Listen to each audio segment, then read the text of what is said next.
Atenção! O vídeo a seguir é destinado ao público adulto. Pode conter descrições gráficas e crimes hediondos. Bom dia, pessoal! Meu nome é Nathalie e bem-vindos a mais um vídeo de caso criminal. No vídeo de hoje a gente vai falar sobre o caso do Richard Chase.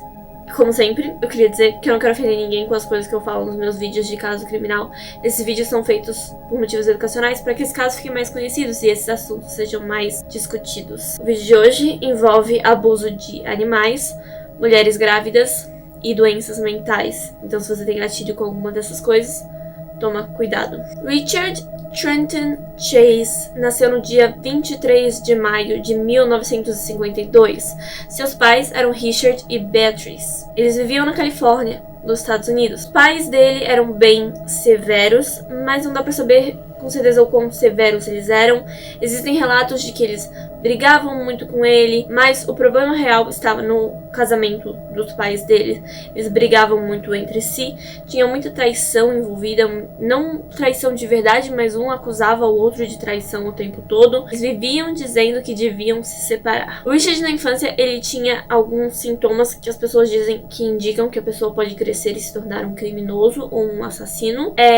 Não é 100% de chance, mas esses 3 sintomas podem indicar que a pessoa vai crescer e ser um assassino, ou podem indicar abuso infantil. Eram fazer xixi na cama, brincar com fogo e maltratar animais. Isso eram coisas que o Richard fazia. A mãe disse em entrevistas, muito tempo depois, que às vezes durante a adolescência o Richard passava as noites cozinhando e queimando a comida, mas parecia que ele queimava a comida de propósito. E muitas vezes ele andava pela casa nu e não se importava quem estava em volta. Às vezes tinha visita em casa e mesmo assim ele andava por aí completamente nu, sem se importar com nada. Mas, no geral, os pais dele nunca acharam nada estranho nele. Nunca viram nada de estranho no menino. Ele tinha notas boas, ele tinha amigos, ele estava indo bem na escola. E pra eles era isso que era importante de verdade. Então eles nunca questionaram o comportamento dele. Aos 15 anos foi quando o Richard começou a ter um interesse em mulheres. E ele começou a namorar. Quando ele começou a namorar, ele percebeu que ele tinha dificuldades em manter uma ereção. E isso o afetou muito. Ele terminou o relacionamento com essa primeira menina por causa disso.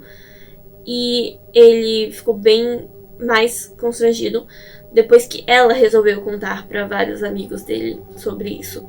Então, problemático. Por causa disso, por causa dessa descoberta da problemas de ereção que ele tinha, ele começou a usar drogas, ele começou a usar LSD e ele também se tornou dependente de álcool. Daí em diante, ele foi meio que se perdendo, ele foi ficando sem rumo. Não se sabe se foi por causa desse fato.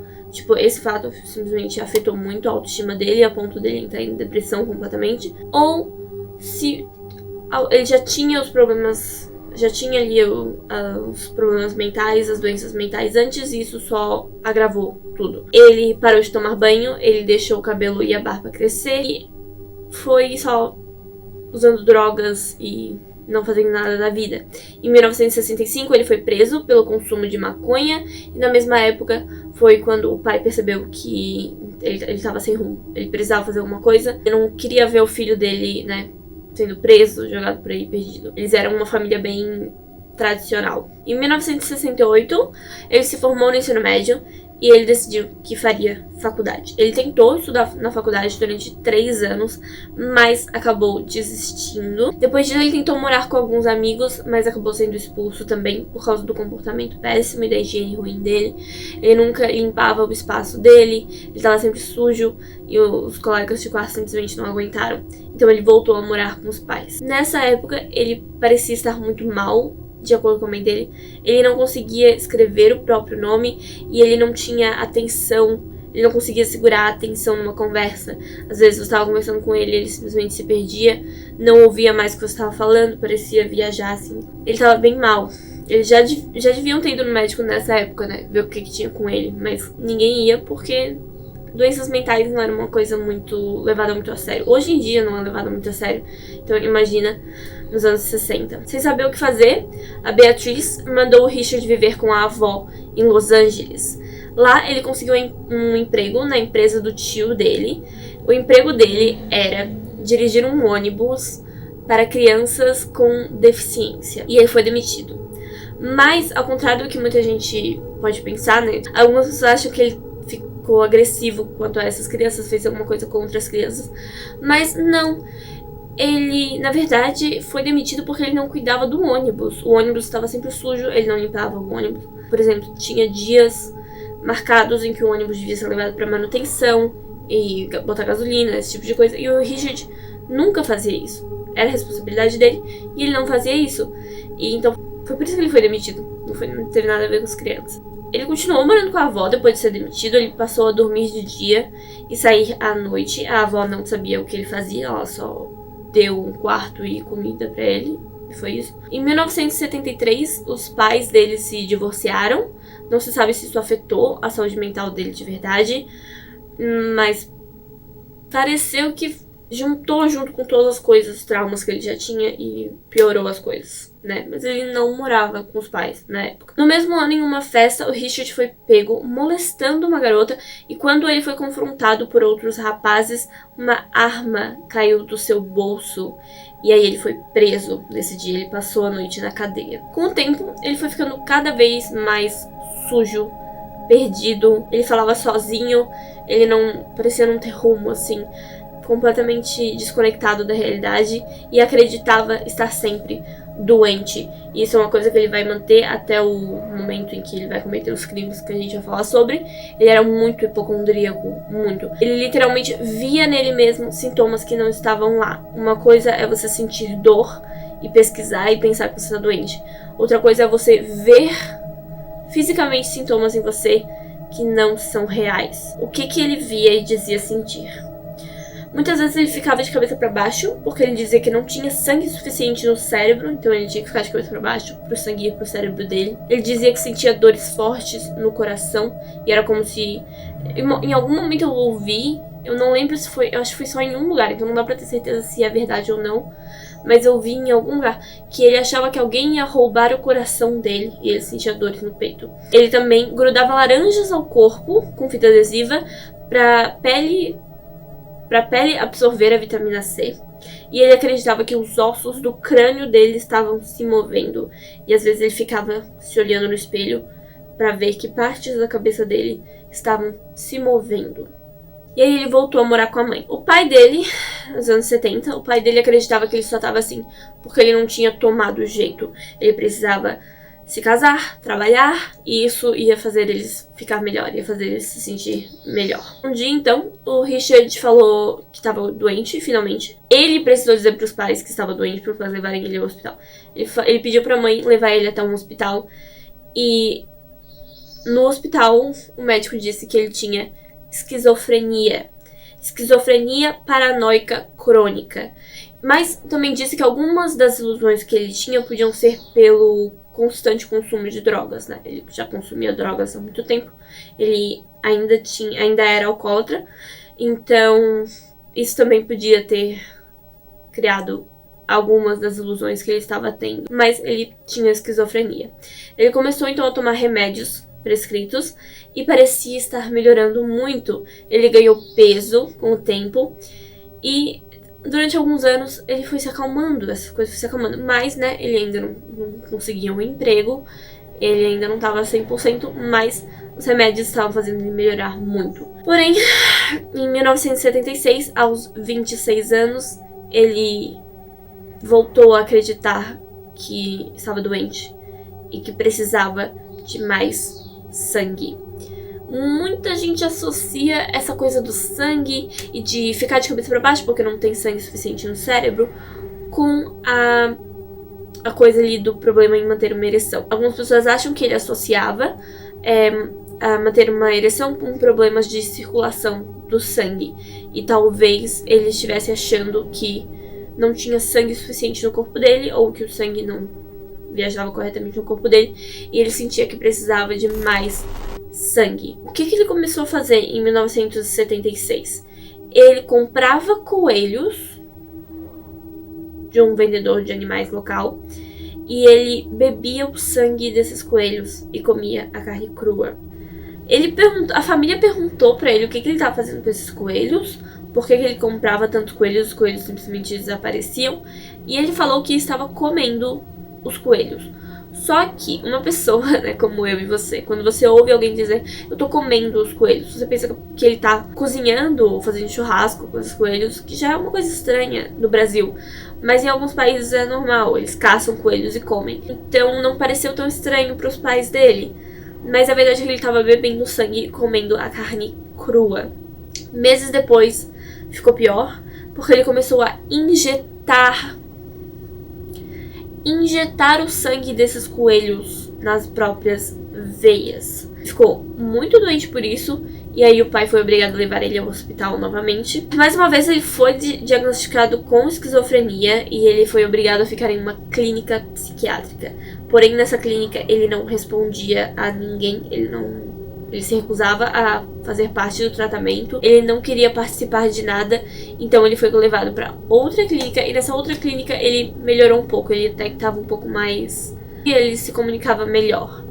Mas muitas enfermeiras estavam suspeitando que ele estava matando e bebendo sangue dos pássaros que viviam em volta da clínica, até o dia que eles encontraram um pássaro morto no lixo do quarto dele. Então...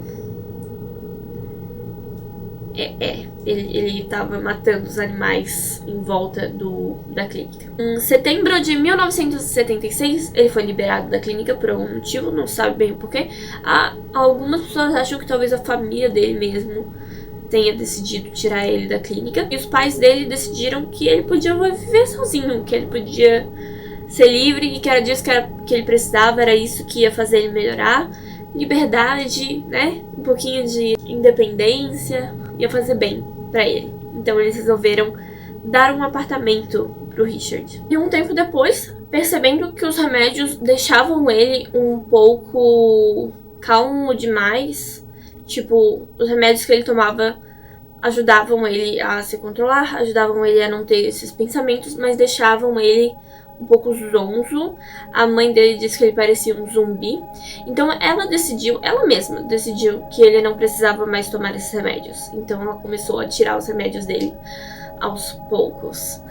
E é claro que ele piorou.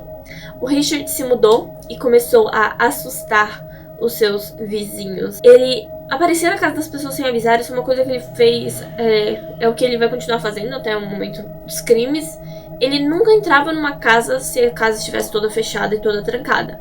Mas se tivesse uma janela aberta, uma porta aberta, a porta da garagem, e ele percebesse, ele acreditava que significava que ele podia entrar. E aí ele entrava na casa dos outros. Ele também andava por aí com uma arma. E quando as pessoas diziam pra ele, né, Richard, você está assustando seus vizinhos, Richard, você não pode entrar na casa dessa pessoa sem avisar. Ele entendia, ele compreendia, e ele não fazia mais, ou ele simplesmente escondia a arma num cobertor, enrolava a arma no cobertor pra dizer que não estava andando por aí com uma arma. Eu não sou assustador. É interessante que muita gente usa isso como prova de que o Richard, ele percebia o que era certo, o que era errado, o que incomodava as pessoas, o que não incomodava. Ele também várias vezes mentiu pros pais sobre coisas que ele fez que ele sabia que eram erradas. Então ele diferenciava o certo do errado, ele sabia o que era certo e o que era errado. Muitas pessoas acham que a esquizofrenia não permitia que ele percebesse a diferença entre certo e errado, mas ele percebia, tá? Tudo que ele fazia consciente de que aquilo era errado. Em 1977, ele foi preso porque foi encontrado no meio do mato, cheio de sangue. Quando questionado, ele disse que era sangue de um veado que ele tinha matado meses atrás, o que foi péssimo, né? Desculpa que ele falou. Mas depois ele admitiu que ele matou um cachorro e bebeu o sangue desse cachorro. A polícia checou pra ver se era mesmo sangue de cachorro. Era sangue de cachorro, então ele foi liberado. Mas quando os pais dele perguntaram aquilo que eu falei da mentira, quando os pais dele perguntaram, ele disse que era sangue de coelhos, que ele estava caçando coelhos. Ele então começou a comprar cachorros. Antes ele comprava coelhos, agora ele tá comprando cachorros pra matar e beber o sangue. E aí, de repente, em dezembro de 1977, ele melhorou, do nada. Ele meio que tomou banho, meio que não, né? Ele tomou banho, fez a barba, ele disse pros pais que tava procurando um emprego e que tava melhor e que queria melhorar, não queria mais ir pra prisão e esse tipo de coisa. Porém, no mesmo dia, ele comprou 2 caixas de munição. No dia 29 de dezembro de 1977, o Richard estava muito irritado porque a mãe dele não deixou ele participar da festa de Natal com a família. Ele passou na frente de uma casa. Nessa casa viviam Ambrose e Carol Griffin. Eles estavam chegando em casa depois de fazer compras. O Ambrose é um homem. Ele caminhava até o carro quando o Richard passou por eles na rua de carro. Apontou a arma pro Ambrose e atirou nele 2 vezes. A família ouviu os tiros e encontrou o Ambrose na calçada, morto, os 2 tiros. Chamaram a ambulância, mas ele faleceu. A polícia investigou toda a vida do Ambrose, mas é claro que eles não encontraram nenhum suspeito, porque foi do nada, foi completamente aleatório. O Richard simplesmente passou e matou ele. No dia 16 de janeiro de 1978, o Richard entrou na garagem de uma casa qualquer. Como eu disse, a porta estava aberta, então ele simplesmente entrou. Ele botou fogo em jornais e deixou o fogo lá para queimar a casa toda. Felizmente, um vizinho viu, o fogo foi apagado e ele disse para a polícia que checou para ter certeza de que não tinha ninguém em casa. Então não tinha problema. Botar fogo na casa dos outros, não tinha ninguém em casa mesmo, sabe? No dia seguinte, ele fez a mesma coisa nas cortinas de outra casa. E aí, no dia 23 de janeiro, foi quando a confusão realmente aconteceu. Ele saiu de casa vestindo luvas de borracha e carregando uma pistola. Ele tentou entrar numa casa pela porta dos fundos, mas a dona da casa o viu, se assustou, gritou com ele e ele saiu correndo, porque ele percebeu que ele não era bem-vindo. Como eu disse, ele só entra nas casas se a porta ou a janela está aberta. Ele entrou em outra casa então, pela janela dessa vez. Ele roubou dinheiro e objetos valiosos. Depois ele fez xixi em uma gaveta. Ele fez cocô na cama de uma criança. E aí, quando a família chegou em casa, ele foi pego. Mas ele acabou conseguindo fugir. Tipo, ele correu, pulou a mesma janela pela qual ele entrou e acabou sendo despistado. Depois disso, ele foi até um mercadinho, onde ele conversou com uma ex-colega de classe. E aí ele trocou de roupa em casa. Depois disso, ele caminhou até outra casa onde via uma mulher chamada Teresa Warren. A Teresa estava grávida e ela estava limpando a casa quando Richard entrou e atirou nela 3 vezes. Ele fez outras coisas com o corpo dela, e se você não quiser ouvir sobre isso, você pode pular para essa parte do vídeo. Ele arrastou o corpo dela até o quarto, removeu os órgãos internos dela, bebeu o sangue dela, tomou banho na casa dela e voltou para ver TV em casa. Ele fez outras coisas que eu resolvi não colocar aqui. Ele fez muitas coisas com suas vítimas. É como se ele tivesse muito tempo para simplesmente brincar com o corpo. No dia seguinte, então, o Richard bateu na porta de várias casas, perguntando se tinha revistas para vender para ele. Ele também invadiu um terreno, matou um labrador e bebeu seu sangue. No dia 27 de janeiro, o Richard foi a outra casa, onde via uma moça chamada Evelyn, com seus 2 filhos. Na casa estavam também o namorado dela e o sobrinho dela, que ainda era um bebê, e que ela cuidava de vez em quando. A porta da garagem estava aberta, então o Richard entrou. Ele atirou na Evelyn, depois ele atirou no bebê, do sobrinho. Logo depois, o namorado e os 2 filhos dela entraram na casa porque ouviram os tiros e o Richard atirou nos 3. Mais uma vez eu vou dizer o que ele fez com as vítimas, então se você não quiser ouvir, você pula pra essa parte. Ele mutilou todos os corpos e bebeu sangue. No meio de toda essa bagunça, uma vizinha de 6 anos bateu na porta e viu o que estava acontecendo. Felizmente, ele não fez nada com ela, ele se assustou, pegou o corpo do bebê e saiu correndo. Pegou o corpo do bebê e saiu correndo. Logo, a polícia foi chamada e o Richard Ele não foi pego na hora, mas ele deixou pegadas, marcas de mãos, impressão digital. Então eles só precisavam de um suspeito e com a impressão digital e as marcas de sapato eles iam conseguir encontrar rapidinho. Um dos investigadores que estava envolvido no caso, ele havia recentemente feito um curso de perfil psicológico. Então ele decidiu tentar. E ele conseguiu, desenhar o Richard praticamente desse perfil psicológico. Ele disse que era um homem branco, que provavelmente tinha uma doença mental, provavelmente tinha esquizofrenia. Ele não trabalhava e provavelmente vivia sozinho, não era casado, não tinha namoradas e também não tinha nenhum carisma, nenhuma habilidade social. É o Richard, perfeito. As buscas começaram no dia 28, quando uma ex-colega do Richard, com quem ele tinha conversado no mercadinho naquele dia, esse foi o único erro dele. Ele conversou com aquela colega e aí ela disse que viu ele por aí com luvas de borracha, achou estranho e que podia ser ele, porque ele tinha todas essas características que a polícia liberou para o público. Eles procuraram pelo endereço dele, mas não encontraram. Eles olharam o histórico do Richard, né, no histórico do nome dele, viram que ele tinha uma arma, que ele já havia sido preso algumas vezes e que ele já havia sido colocado em clínicas psiquiátricas. Foi quando eles pensaram, com certeza é ele. A gente tem que encontrar ele, comparar as impressões digitais, porque com certeza é ele. Quando eles conseguiram o verdadeiro endereço do Richard, eles o capturaram. Os detetives disseram que tinha sangue no apartamento todo, fezes no chão, órgãos de animais no freezer e o corpo do menino estava dentro de uma caixa que ele jogou nos policiais. O Richard, em interrogatório, não dizia nada, mas não precisava dizer nada, até porque as impressões digitais diziam tudo. A polícia tinha prova suficiente contra ele.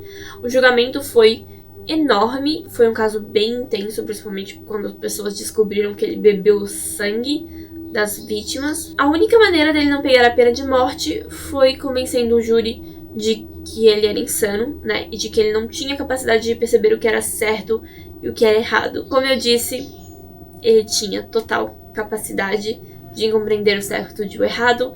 Ele foi analisado por vários psiquiatras e ele tinha total capacidade, ele não era insano. Ele tinha esquizofrenia, mas isso não impedia ele de perceber que o que ele fazia tinha consequências. Então, em 1979, ele foi condenado à pena de morte. Porém, no ano de 1980, ele se matou com uma overdose de antidepressivos. Esse foi o vídeo de hoje. Se você gosta desse tipo de conteúdo, mistérios, casos criminais, jogos de realidade alternativa, histórias interessantes que eu encontro na internet, se inscreve no meu canal. Eu tenho esses vídeos 5 dias por semana. Muito obrigada, então, se você deixou um like, se você deixou um comentário, se você tem alguma sugestão de vídeo pra eu fazer. As minhas redes sociais estão na descrição. Eu vejo vocês amanhã pro próximo vídeo. Tchau!